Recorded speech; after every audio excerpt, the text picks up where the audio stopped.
Feng Shui for students can get a little bit tricky. Let's say you're a college student who's sharing a dorm room with another roommate. That dorm life sounds like a whole lot of fun, but we know how cramped those quarters can get, especially when you're sharing a teeny tiny dorm room with another roommate. Watch this video to get my top tips on how to create a Feng Shui balanced space for students no matter where you are in life.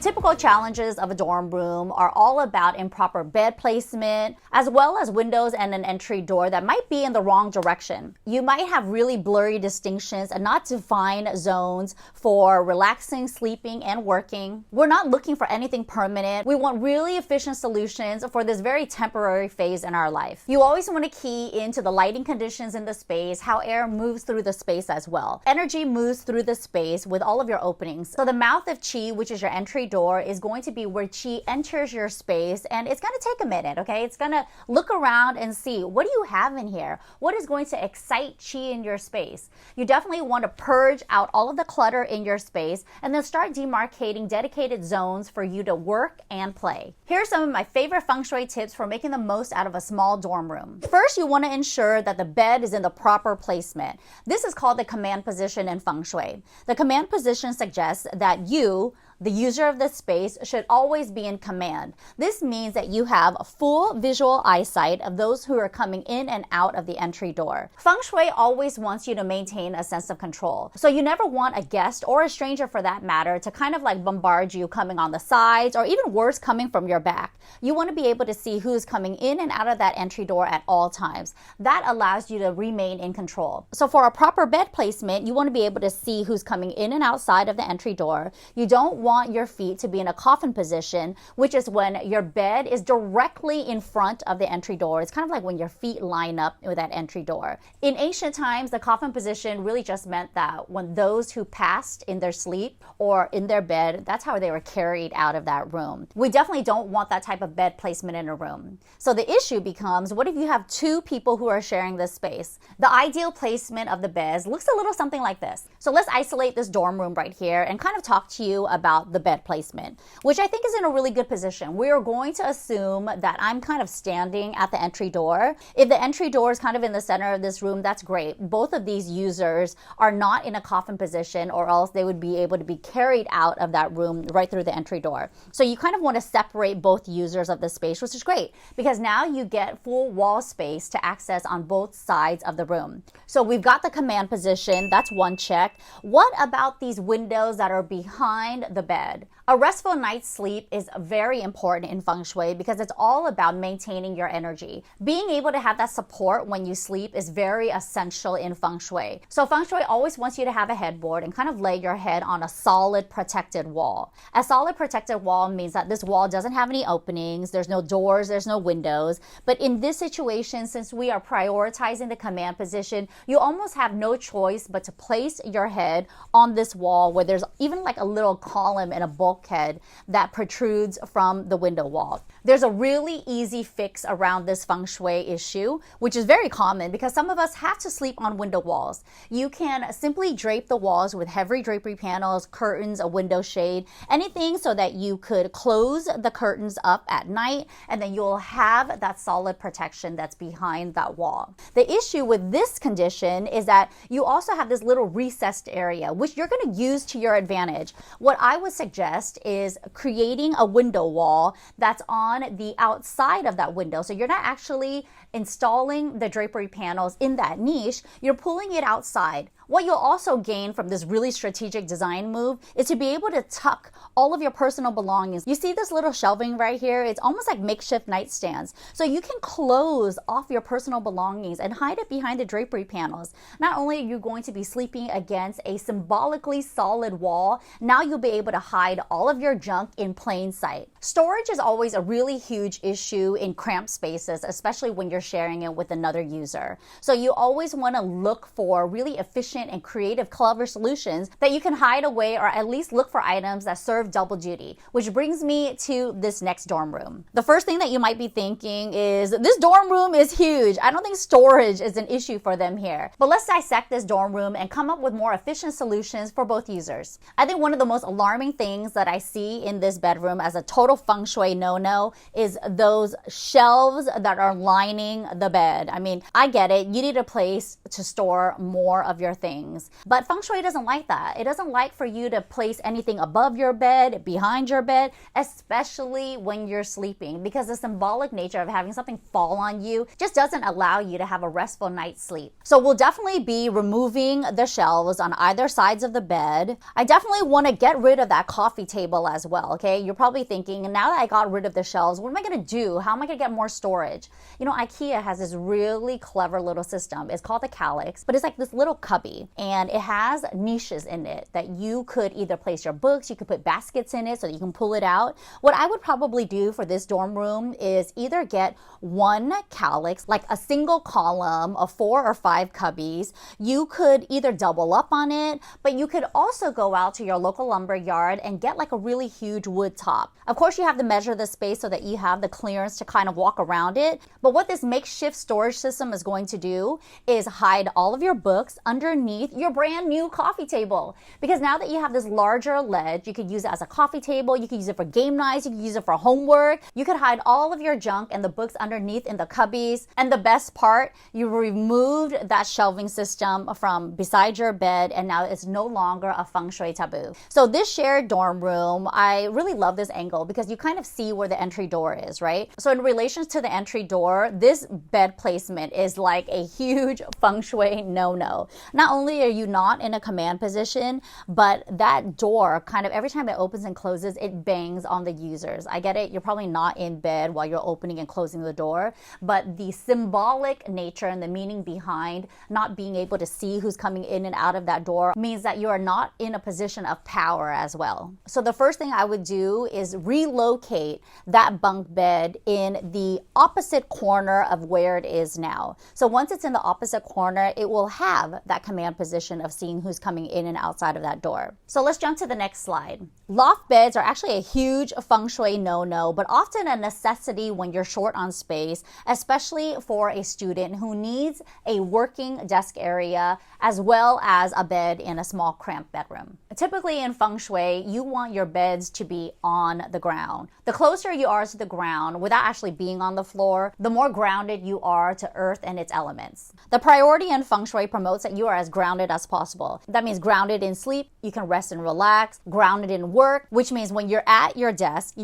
is also in the command position. You actually have to make the choice when you have a condition such as this. You have to ask yourself what's more important to you, a better night's sleep or more focus for your studies. If you can, you always want to separate both your sleeping area and your work study area. If you have a loft type bed where you're working underneath it, you definitely want to make sure that you close everything at night. You know, you close your laptop, cover the monitor, remove all the paperwork. That way, finally, when you get to rest, you're not kind of bogged down by all of the studies and everything that you have to do during that day. I've seen these type of dorm rooms where you have like a loft bed, which is like an elevated bed, but you don't have a work area underneath it. And this is a really opportune space for you to carve out more storage. I love these types of systems because you really can use anything for storage. You can use like old Tupperware bins and you can kind of stack it on top of each other. You can even create a storage system as I've done in this dorm room's design. I actually designed this room in collaboration with Taste Made Home, and it was such a fun episode. We're basically doing like DIY projects in a dorm room for all under $500.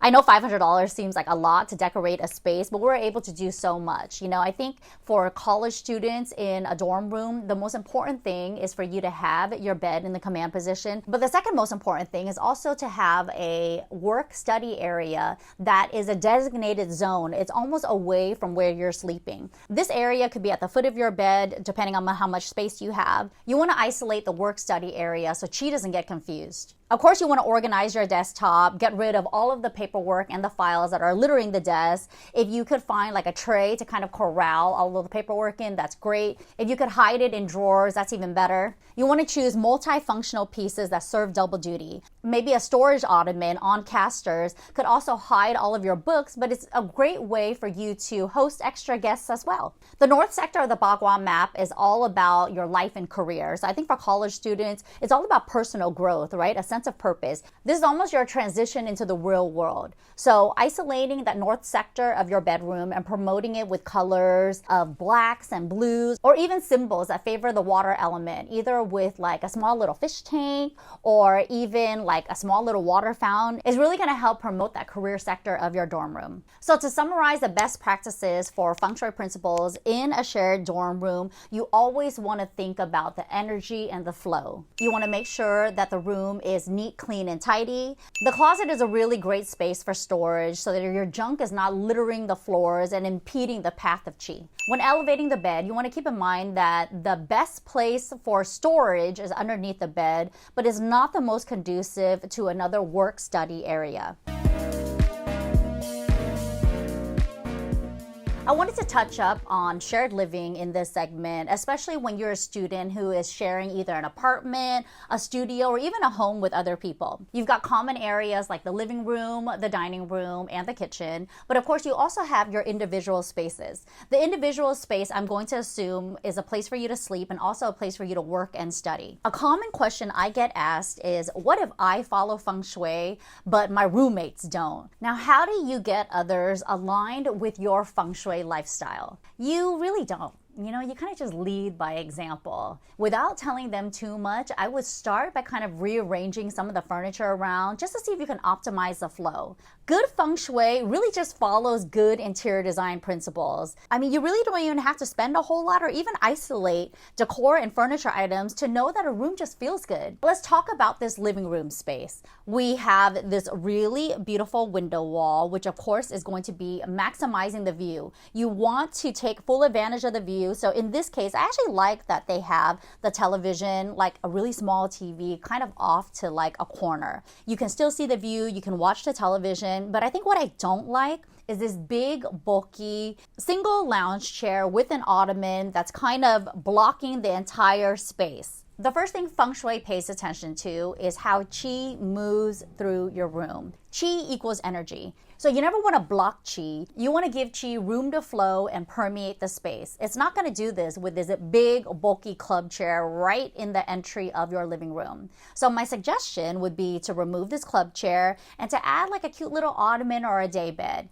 You want something that's a very low profile because you don't want to be blocking that view or the television. You almost want to open the space up, but you still want to have ample seating. So I get it. You definitely don't want something that's bulky with arms. So measuring is going to be key here. We're not talking about removing any of the items that you already have in the space. You're a broke college student. I get it. You can't afford new furniture. You have to use what you have. So you can sell this old piece. You can have a roommate bring this club chair to their room. But I think a better flow here would just be a smaller piece of furniture. Let's move on to this living room in a shared apartment. I think the first thing I notice is that it's all filler furniture. You're a college student. This furniture has probably been passed down from your friends and family. You might have like picked it up off of a garage sale, a thrift store, which I love, okay? It's functional furniture, filler furniture that you will replace down the line. However, there are a few glaring issues that can be addressed right now that will really help the flow of qi in a space just like this. I love that you're using an ottoman because you have a place to seat your guests, but you also have a makeshift bed just in case guests need to sleep over, which is great. So the futon is actually placed in the correct position. You are across from the focal wall, which houses the television. Now, there's just a lot of little pieces of furniture here that is like, it just looks cluttered, You've got this 4x4 cubby, you have a refrigerator, you also have this little like other cabinet. Why not get rid of these 3 pieces of furniture and appliances and invest in like a small media console? That console could house everything here and maybe even tuck this little refrigerator into the opposite corner so you're not looking at it. If you didn't want to invest in a new console, whether or not it's secondhand or thrifted, you also could just go to your local lumber yard, measure this space, and cut out out a piece of lumber that you could make a makeshift ledge or a deck. What that's going to do is hide everything underneath it, and you can also even do like a DIY partition with like a cute little curtain or something. I'm all for really clever storage solutions, but I just don't like to see a whole lot of things littering my periphery vision. It's like you walk into this space and you already see a whole lot of furniture. Do you also want to see a whole lot of little tchotchkes as well? Remember, in a shared space, multifunctionality is the priority. You want to look for pieces that's going to serve double duty so you don't have too many furniture pieces in the space. So in this final segment for Feng Shui for students, we're going to be talking about single bedrooms with a study area in it. My team found this image and I thought it was a really good, like picture perfect, almost before image. Clearly this is a rendering. So this is not a real space, but I do want to isolate some of the key design principles that we're talking about to optimize your Feng Shui practice. So here are some of the pros. I love that the space gets a lot of natural light in. You have this first layer of defense with curtains. So your curtains can be closed up at night, especially if you are someone who studies during the evening. So that qi is coming in through the windows, right? That's a whole lot of energy that's coming through the space. So if you have something that's flanked right in front of a window, whether or not it's your desk or a bed, you want to make sure that you close all of the curtains at night. I love that this is a very sleek and minimal multifunctional desk. How you see that there's like book storage off to one side and it's at the foot of the bed. You never want to have shelving or book storage either on the side of your bed. Remember, we removed that from the previous dorm room you saw. You don't want it in back of you because it's almost like your studies are always in the back of your head, right? You never could get ahead of it. So symbolically, that's also what it means in Feng Shui. You could also place books underneath your bed, but a really huge Feng Shui tip, especially right before you go to sleep, is don't access your underbed storage. You know, that constant moving really disrupts qi when you sleep. So if you must get something from underneath the bed, try to do it in the morning so there's like a really valuable chunk of time from when you access the underbed storage to when you sleep. And there's layered lighting in the room for optimum control. You know, you've got track lighting, you have this cute little like bedside lamp, you have a tabletop lamp for your work and study area. You always want to think about those layers of light when you're outfitting a space, especially one that needs to help you sleep and study. Instead of a work-study area, this next bedroom has a vanity area. I'm sure this could be used to work and study as well, but what if you have this condition? You know, you have a vanity area where you're either putting out your makeup. You know that mirrors are a Feng Shui no-no. It's a taboo, especially in the bedroom, because all of that energy is going to bounce off of the mirror at night and disrupts your sleep. Now, how do you get away from this, especially when this mirror is something that you use every day and you're not about to get rid of it? You could easily drape a towel, a blanket, a light scarf over it when you go to sleep. And that's a really great way to hide and corral all of the, little items that are on the desk as well. You want qi to move around your space. You don't want qi to stop right in its tracks when it sees like a cluttered desk or a pile of clothes on the floor, or even worse, exposed trash cans. So you always want to hide and conceal as much junk and clutter as you can to promote a better environment for rest and work. Again, with that underbed storage, I also don't even like to see the underbed storage. So in this case, you could also either DIY like a really cute custom bed skirt to hide all of this, or you could even like just tack up a piece of fabric and use tension rods. I've actually done that before. So you can hide all this and then you can pull the curtain or the fabric panel back and forth when you want to access it. And finally, let's talk about this last bedroom for a student. This is probably what most people are working with. You have a small bed. It could be a twin bed or a full bed. It's kind of tucked on the side of a wall. I think the first thing that you should do and kind of pay attention to in Feng Shui is having qi move and meander throughout the space. Qi doesn't like it when big furniture pieces are pushed up against the wall. You still want to have that energy flowing in and out of your furniture. You don't want to push it up against the wall, but even leave like a little space. You could push the bed either 2 or 3 inches away from the wall, and qi and the energy in your space can even flow better because it's permeating all 3 sides of your bed versus just 2. The great thing about this is it also makes it easier for you to make your bed in the morning so that your duvet or your comforter has somewhere to tuck in. The placement of the desk is not in the most optimal position because you're not in a command position, right? If the entry door is where the perspective of this photo was shot, then you're not in a command position because you can't see who's coming in and out of the entry door. A better placement for this desk would be alongside the entry door. You can see who's coming in and out of the room, and you also have the opportunity to pull your bed away from the walls a little bit further and flank like two cute little nightstands. The nightstands could have closed drawers and cabinets, basically another area for you to house all of your books and possibly even rehouse everything that's in that tall bookshelf to free up more space in the room.